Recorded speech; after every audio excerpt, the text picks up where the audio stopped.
we are back.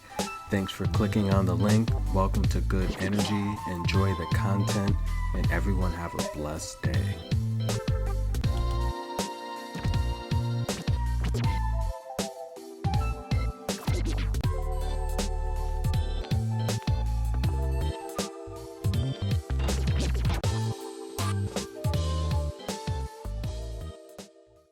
And we are back. Welcome to Good Energy, guys. Welcome. We pick it up at the Miami Open WTA 1000 event, and this will be another preview and prediction video as we take a look at the round of 32, which looks really good. I love these matchups, but nonetheless, the round of 64, a ton of upsets, and probably the biggest upset on the board, the number 3 seed Anett Kontaveit taken out by Ann Lee. Ann Lee of the United States has never defeated a top 10 opponent in her career. They are bigging up Ann Lee as one of the next big prospects out of the USA, as American tennis right now is on the downturn. But nonetheless, Anett Kontaveit, she looks hot, she looks sweaty, and she started off really slow, and she looks upset here. The announcer mentioning something possibly about Anett Kontaveit having an argument earlier in the day. She was sitting around waiting as a lot of the matches just went over, and she seemed uncomfortable from the start, losing the first set 6-love. It looked like it would be a very quick day for Anett Kontaveit on the losing end. However, she stormed back. She took the second set 6-3. She seemed to finally catch her rhythm and her stride, and things were looking pretty good in the second set. She broke Ann Lee early. She was up 2-love. Ann Lee would win her first service game, and Anett Kontaveit serving 2-1 with the chance to go 3. Lee would storm back. They were not at all at 4-4. Looked like it could possibly go to a tiebreak. However, Anett Kontaveit still looked to be in control of things in the third set. But nonetheless, Ann Lee came to play, and congratulations, she would get the victory. And Miami is hot and humid, and Anett Kontaveit, she has the thick skirts on. She just looked uncomfortable, and as you can see here, Ann Lee dominated everything. The service game, Ann Lee dominated the return game. Anett Kontaveit just had no answer for Ann Lee in the late third set. And the reality is, Anett Kontaveit just looked uncomfortable. She looked very hot and humid and sweaty, and she's playing in, the thick skirt and the thick top, and Ann Lee just came to play today. And the reality is, a lot of these top tier players, it just seems like they do not want to be in Miami. And there were a ton of upsets. It could be an Indian Wells hangover, but the reality is this is a WTA 1000 event. The best are supposed to play their best, but you have a lot of upcomers that, they want their shot too, so they're playing their best tennis, and they have nothing to lose. Someone like Ann Lee has nothing to lose. Give it her all, and it worked out. You caught Anett Kontaveit just on a bad night, and that was a horrible loss. But the reality here is that wasn't the only one. How about Heather Watson with a huge win over Alina Svetlana? And the reality here is last round predicted 17 winners, 2 of 3 on underdog picks. And the reality here is this is a match where I said, hey, Heather Watson makes a lot of mistakes. Alina Svetlana, her head's not in it. She has bigger issues going on. She's just not focused on playing tennis. And the reality here is I am so excited about the next round. But this match here, Alina Svetlana, she essentially, again, she seemed hot, tired, she seemed bothered, and just saw her miss a lot of shots that Alina Svetlana never misses. And her service game, again, horrible. And she doesn't look to be in her best form physically or mentally. Again, our prayers are with Alina Svetlana and her country. We hope everything works out. But hey, the reality here is, again, that wasn't really the only other upset. How about Leylah Fernandez? She was a 2-1 favorite over Muchova, and again, I said that's a match that I like to go over, but I also said Muchova is the more established player. And the reality here is Leylah Fernandez is having better form, but Muchova is the more accomplished player, and she's back. She looks to be in good shape. She has a good matchup coming up with Naomi Osaka. I really look forward to the round of 32, and the reality here is Annette Kontaveit, she really, that was a lock. That should have been a lock. She let us down. But the reality here is, let's get into the round of 32, and these matches are amazing. Let's get right at it. So why not? Let's start things off with Ann Lee versus Allison Risk. Now, the reality here is Ann Lee, her confidence has to be on high. She just beat a top 10 player, and the reality here is Annette Kontaveit is going to be the new world's ranked number 3 person. And the reality here is, this is a match that Ann Lee can win. Allison Risk does make a lot of mistakes. I would lean towards the over in this matchup. If I had to pick a winner though, I would pick Allison Risk to win, but I like the over. Osaka versus Muchova. This is a really good matchup. I think it's going to be interesting to see how these two ladies play against each other as they try to find their form. And the head-to-head is 1-1, Muchova winning the last matchup in Madrid. Both matches have gone over, with Naomi winning the 2020 matchup in Cincinnati. This is a match that I like Osaka to win, and I do like it to go under. I don't think it's going to go 3 sets this time. I think Osaka means business. She does look good.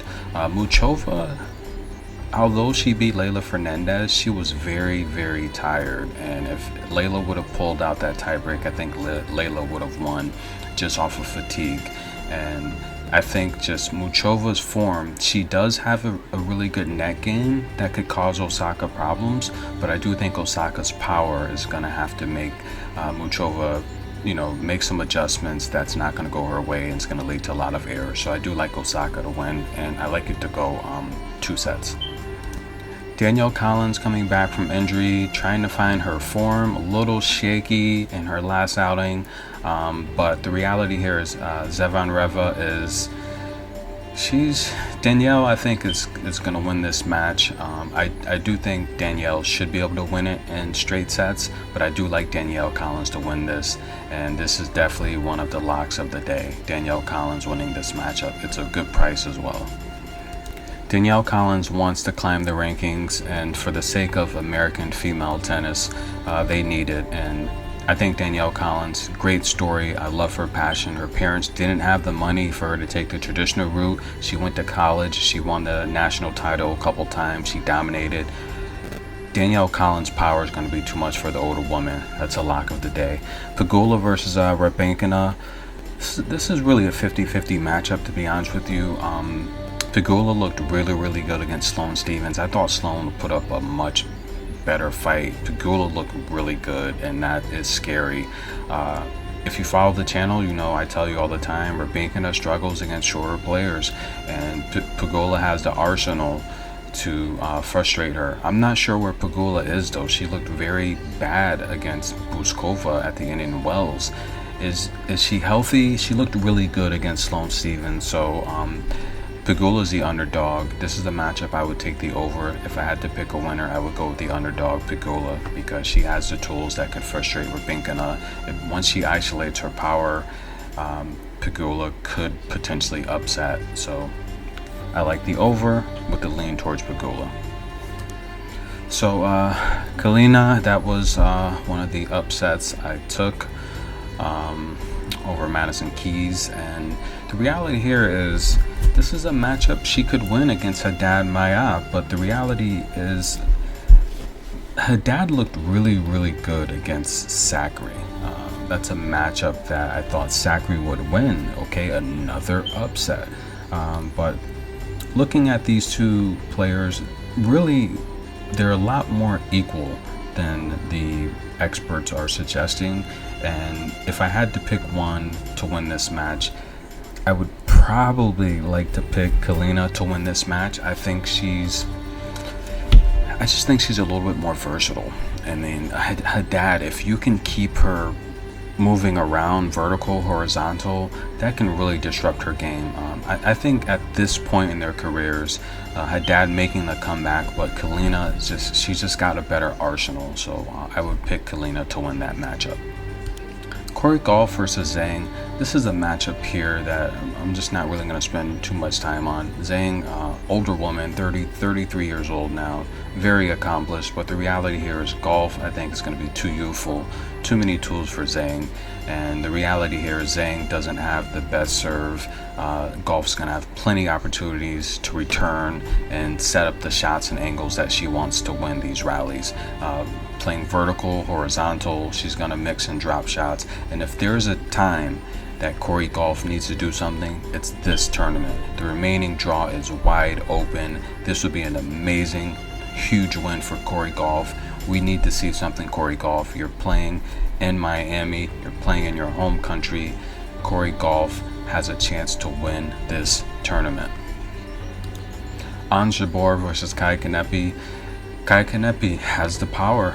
Unbelievable comeback versus Turmo the last round. I did pick Turmo as the upset underdog, and we wanted the over, but Kai Kanepi came back. Turmo had the match, but nonetheless, Jabor's is going to mix it up. Too much variety for Kanepi. I do like Jabor to win, but this is probably not a matchup I would watch, but I would take Jabor to win, but again, with all the other favorable matches, it's not really one I would watch. Bronzetti versus Kalinskaya. This could go either way, to be honest with you. Again, another match that I just probably would not be watching. If I had to pick a winner between these two, I would probably lean towards Kalinskaya with the win, and probably more comfortably I would take her to win the first set, and I wouldn't watch that full match. Matobo versus Shelby Rogers. This is a matchup with Ostapenko having the early exit by way of Shelby Rogers. There's a lot of value on Shelby Rogers, but this is one of my locks. I like Matobo to defeat Shelby Rogers. Now, Shelby does own the head-to-head. They did play last year at the Adelaide. Shelby Rogers won that match in straight sets. It did go over, but Matobo is in a lot better form right now. And Matobo, this is a great opportunity for her to jump in the rankings. And her coach and her team, her husband, they don't quit easily. I do like Matobo winning this match as a slight favorite. That is a lock of the day. And we're going to come back with another lock of the day, Sasnovich versus Big U. Big U with the huge upset win last round, but the reality here is Sasnovich, too fit, too thin, too active. Sasnovich, again, she's a lot better than her rankings. We rode Sasnovich to start the year off with a huge profit to start off January, and the reality here is Sabalenka, yes, Big U did defeat Sabalenka, but Sasnovich is a whole nother animal. She will frustrate you as soon as you think you got her on the baseline. She will actually hit a drop shot from deep that you have no way of returning, and she's very tricky. She's fit, she's sneaky. This is a match I have Sasnovich winning. Could go 2 sets, could go 3 sets. I don't care. Just take Sasnovich on the money line. That's another lock, back-to-back. Kudermetova, Sasnovich. Badosa versus Putintseva. With the way that a lot of the stars have been playing, I wouldn't be surprised if Badosa makes an early exit here. The conditions are just hot and humid. But Paula Badosa is not as accomplished as some of these other females on tour. She's still looking to make money. She's still looking to win. And the reality here is this is a matchup that Paula Badosa should win. Paula Badosa beats Putintseva. Again, as Paula Badosa plays her game, Putintseva will beat herself. I had Putintseva losing the previous round to Vondrousova, but Vondrousova did not play that match. So the reality here is, Badosa owns a head-to-head 1-1. They played last year at Wimbledon. Badosa won that in straight sets, and I see this being another straight set victory for Paula Badosa. Seville versus Sinikova. This is going to be another lock here. I love this round of 32. There's a lot of favorable matchups, and Sinikova, good doubles player, but she can be beaten in singles. Seville is, in my opinion, I think Seville is just the better, more disciplined player. and this is a match that could come down to one or two mistakes. I don't necessarily see this being a blowout either way. I think it will be a pretty tight match, but I think it will be decided by one or two mistakes, and those mistakes I think are going to be made by Sinakova. I do have Seville winning this matchup. Furthermore, Seville does own the head-to-head to love. And hey, look, the reality here is if you beat Emma Raducanu is one of the biggest draws in the sport right now. You beat Emma Raducanu, the experts are going to give you a little bit of credit, but I do like Seville taking out Sinakova. It's a very, very the odds makers essentially have it as a 50-50 match, but I think Seville is going to win this one. Take Seville to defeat Sinakova. I just think she's more disciplined. She's going to play a smarter game. You play smart against Sinakova and you'll win. Emma Raducanu took a lot of risks last game, and she needs to work on her discipline. Emma Raducanu has a really good backhand. She has a punishing backhand. It's really... I'm going to do a video of the top 10 backhands, and she's very close to making that list. Her backhand is that good, but she's not as disciplined, and I think Seville's a lot more disciplined. That enough should beat Sinakova. Azarenka's game has been a lot shaky lately, but I do have her defeating Frutsova. If Azarenka plays how she should, I think it's just going to be a clinic. Azarenka puts on a clinic, and this is a match she should win in straight sets. Linda Bencik versus Heather Watson. Heather Watson had a very impressive win against Svetlana last round, but Linda Bencik's win over Kasu was much more impressive. Linda Bencik, great value on this line. I do like Linda Bencik to beat Heather Watson. Heather Watson has been serving really good lately, but Belinda Bencik has the firepower on the return that I think can cause Heather Watson a lot of trouble. And the reality here is, again, I can't stress enough how good Belinda Bencik looked against Kasu. That was a matchup that the experts thought that Bencik could possibly lose, and I'll be honest, I thought that's a matchup that was going to go at least 3 sets. Now, yes, Heather Watson does own the head-to-head, but that was over 8 years ago. I like Belinda Bencik to win this matchup. And finally, the last video on the round of 32 preview and prediction video. One of my Patreons messaged me and said I talk too much on here. Just get straight to the good stuff. Well, normally, yes, I will cover a lot more in-depth analysis. But the reality here is I do have to get back to work, so I'm doing a quick video here. Iga Swiatek versus Bringle. This is a matchup I do have Iga Swiatek winning, and the reality here is if you can get Iga Swiatek to win this tournament, you might as well take a future on her again as well, like I predicted last tournament for you to take. Iga wins this matchup. That should put her against a Corey Gauff. If Gauff gets past Zang, which I think she will, I do have Iga beating Gauff. However, though, if Gauff is going to win a WTA 1000 event, this is her opportunity. However, I think Swiatek's gonna have too much tools for Gauff, and she's gonna beat her easily again. If she gets past Gauff, then from there, I mean, the reality is she's gonna have a little easier matchup, possibly facing Kudermetova. And the reality here is that's if Kudermetova can get past Rogers and beat Kvitova. Kvitova is looking pretty good. I could see a Kvitova and Kudermetova match. I could see that going either way. We'll cover that in the round of 16.